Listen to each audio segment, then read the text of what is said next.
শুভ দুপুর বন্ধুরা। দেখো আজকে কি রান্না করছি। এটা হচ্ছে চাপলা মাছ। চাপলা মাছ রান্না করব।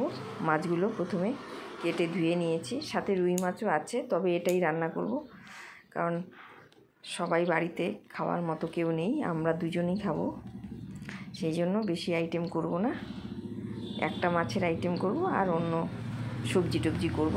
তো যাই হোক, প্রথমে মাছগুলোকে ভেজে নিচ্ছি। সবগুলো মাছ আমি ভেজে নিয়েছি। আর কড়াইতে কালো জিরে, পেঁয়াজ, লঙ্কা একবারে ফোড়ন দিয়ে দেব। একটু লাল লাল হয়ে গেলে সবজিটা দিয়ে দেব। সবজি হলো বেগুন, সিম, এখন নতুন সিম উঠেছে, আর আলু দিয়ে রান্না করব।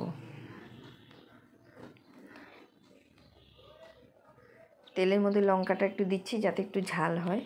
ছোটো মাছে একটু ঝাল ঝাল খেতে ভালো লাগে। এটা আমরা শুধু ভাজা খাবো, আর বাকিটা ঝোলে দিয়ে দেব।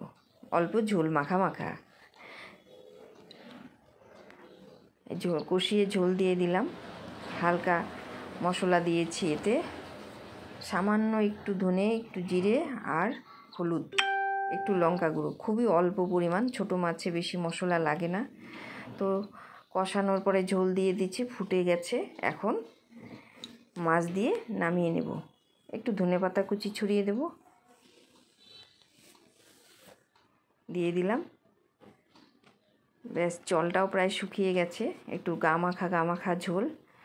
এখন নামিয়ে দিচ্ছি। কেমন হয়েছে বন্ধুরা অবশ্যই কমেন্টে জানাবে। ছোটো মাছ খেতে খুবই ভালো লাগে,